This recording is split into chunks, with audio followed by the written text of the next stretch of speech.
Emmener là-bas, je crois, des pizzas. Hein? Ouais, ouais. Bon, comment tu vas, toi? Pas mal. Ouais. Pas mal. Ouais. Bah, c'est le soleil. Regardez, on a du soleil.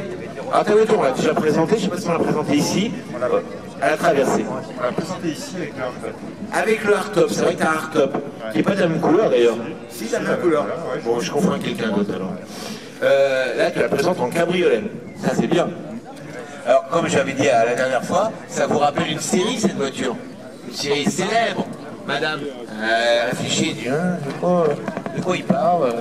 Une série célèbre. Ah, j'ai entendu derrière moi. Avec Jennifer. Eh ben, il est plus jeune que nous pourtant. Hein. L'amour du risque. Vous vous rappelez de cette série? Avec qui? Jonathan. Robert Wagner et l'autre? Powers. Voilà. Et leur nom dans cet épisode, dans cette série, s'appelait Jonathan et Jennifer. Jonathan et Jennifer. Et j'ai ma fille qui s'appelle Jennifer. Je sais pas pourquoi. Tu regardais trop la télé, toi, non? Sans doute. Non, mais c'est une série, moi, qui me plaisait bien. Et dans cette série, madame, parce que monsieur avait autre chose, je crois, non? Ou c'est monsieur, je sais plus. Non, c'est madame.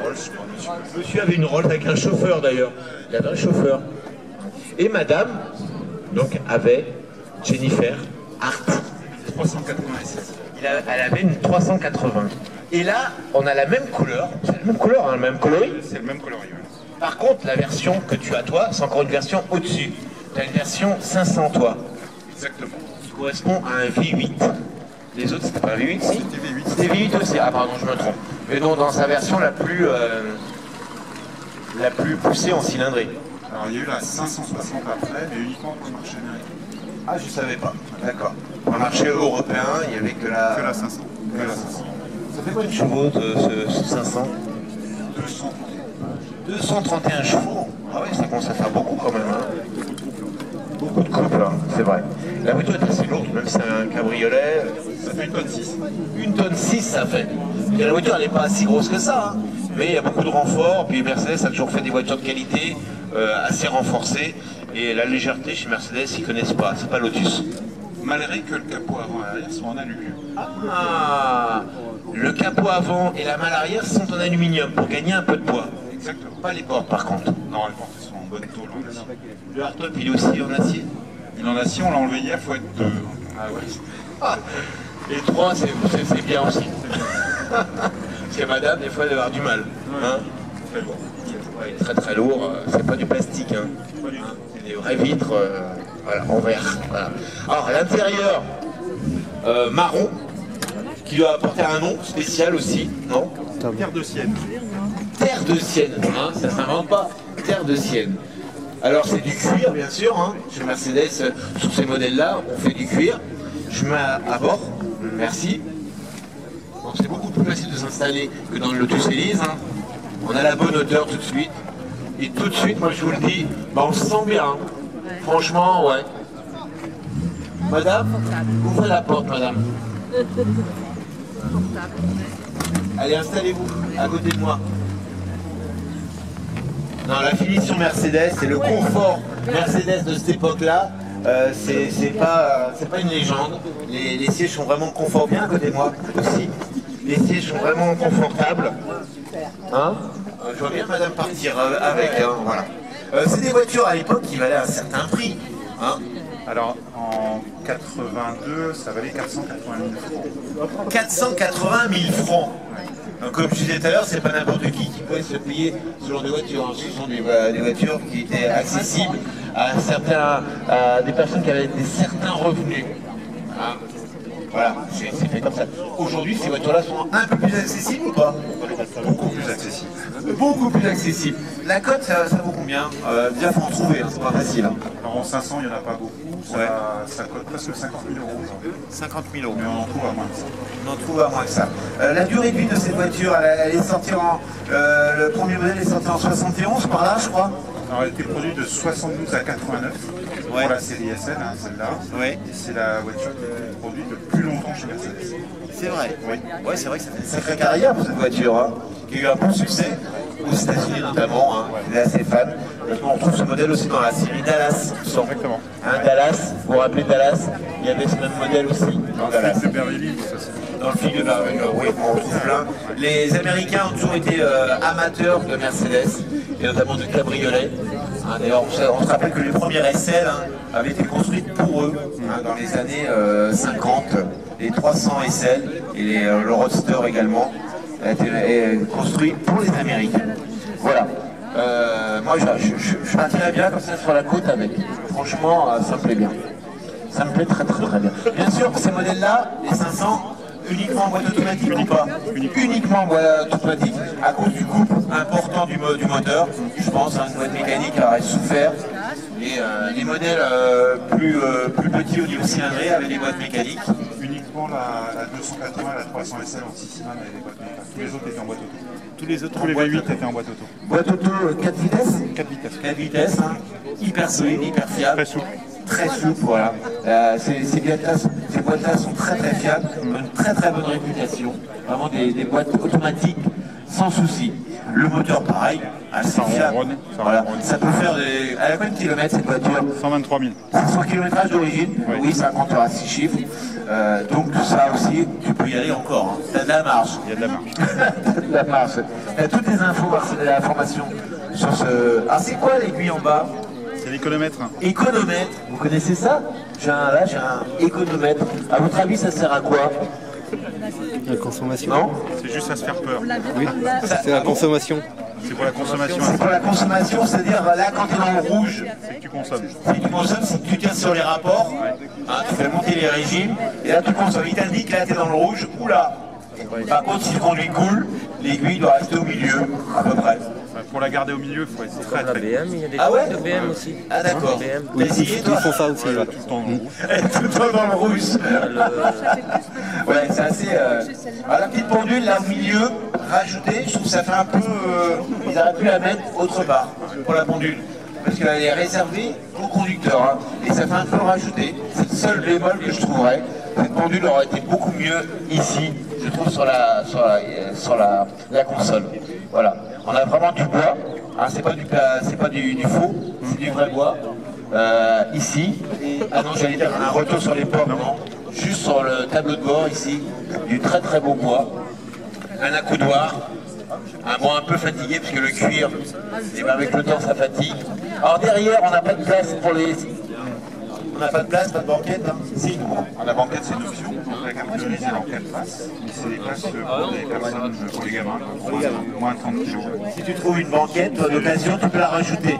C'est prévu sur la carte grise. On peut la trouver en 9 aujourd'hui. En neuf, on peut la trouver. C'est vrai que Mercedes comme BMW, il faut le signaler, ont un département collection, enfin classique, avec vraiment, ils refont toutes les pièces. C'est pas donné, mais ça existe. Ça le mérite. On trouve toutes les pièces. Toutes les pièces pour ces voitures-là. Et c'est incroyable, hein, c'est pas chez Peugeot qu'on trouvera ça. Toutes les pièces sont refabriquées pour ce modèle-là et d'autres modèles Mercedes. C'est le département classique de chez Mercedes. D'ailleurs, il restaure aussi des voitures. Voilà. Qu'est-ce qu'on peut apercevoir? Ah, c'est des fusibles, dis donc. Ouais, c'est la Là, frappe. je vois dans le coin là-bas. Je sais quoi ce truc-là? Et il te manque le petit cache. Oui, il est cassé. Il est cassé et les fusibles sont juste là, au pied du passager. Voilà. Vraiment, moi, ça me plairait cette voiture-là. On peut voir le moteur? Oui. Le V8, parce que c'est un V8, mais pas américain. Un V8 allemand. Il fait pas le même bruit d'ailleurs. Non, pas du Hein. Donc injection, bien sûr. Ah, je crois que c'était les premiers sur les 300 SL à l'origine, les 300 SL à l'origine, à faire de la calandre, hein, la fameuse haute calandre, et avoir des calandres horizontales hein, sur les premières. La calandre centrale, c'était sur les premières SL. Voilà, avec ce gros logo Mercedes. Alors regardez ce moteur, hein, il prend beaucoup de place. Je sais pas combien l'ouverture hein, des cylindres. Il est assez, c'est vraiment un V, on voit très bien. Hein. Il prend beaucoup de place. Il y a eu des 6 cylindres en ligne. Oui, sur les 280 et sur la 300 SL, c'est un 6 cylindres en ligne. Voilà, il y a eu beaucoup de moteurs différents, des V8 et des 6 cylindres, pas 4 cylindres. Non, uniquement 6 cylindres en 2 cylindres. Et après, tous les autres, que ce soit 350, 380, 420, 500 et 560, c'est un véhicule. C'est un V8, voilà. Donc là aussi, hein. Mais bon, ces moteurs-là, on n'y touche pas avant qu'ils ont au moins 500 000 km. C'est relativement fiable. Ouais, mais comme je disais, c'est fiable, hein. C'est des voitures sans problème. Il vaut mieux parce que bon, les pièces sont pas données. C'est très cher. c'est très très cher. Comme je disais, ça vient d'exister, mais c'est très très cher. C'est quoi les trucs là que tu as là? Mercedes ancienne depuis 2007. C'est un site internet. Un site internet. Un site internet avec des passionnés de Mercedes. T'en fais partie. Je me suis inscrit parce qu'ils ont une bibliothèque très très complète et ils ont tout l'historique de tous les voitures. Donc quand j'ai cherché avec les numéros de série qui sont ici là, Ouais. je leur ai donné ça et ils m'ont donné tout l'historique de la voiture en sortie du livre. Ah ouais, tu peux retracer toute la vie de la voiture à partir du numéro. À partir du numéro. Donc tu connais les différents Alors, propriétaires. pas les noms des propriétaires, on sait où elle a été vendue neuve. Et Alors vas-y, raconte-nous, ça nous intéresse.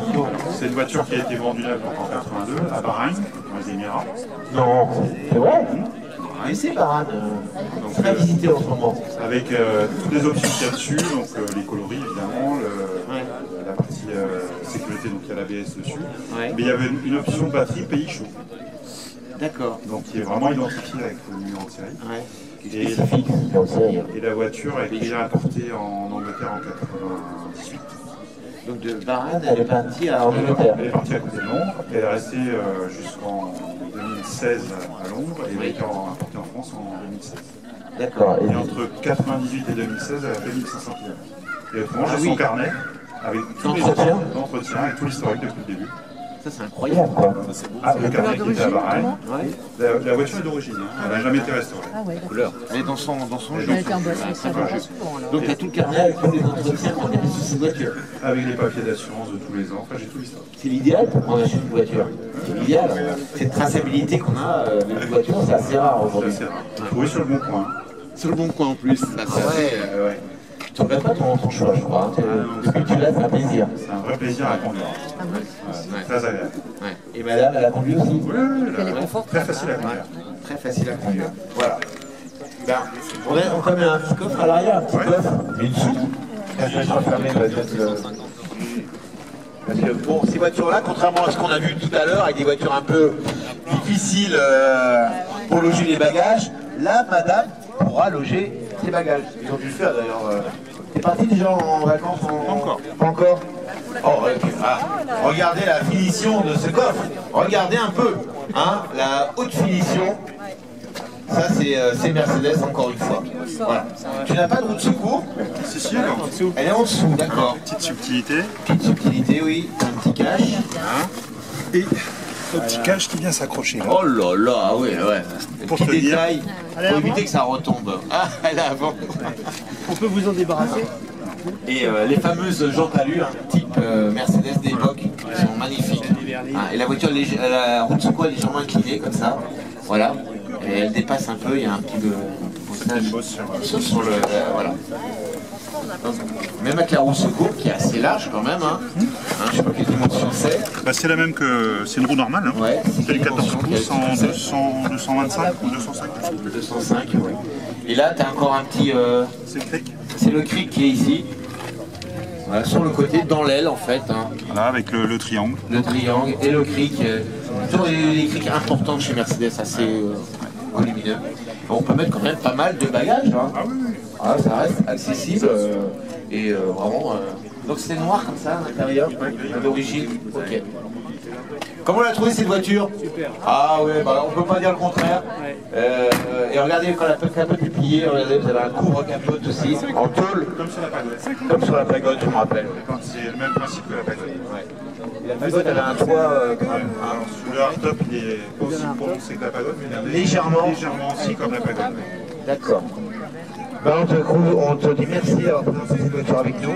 Et vous pouvez l'applaudir.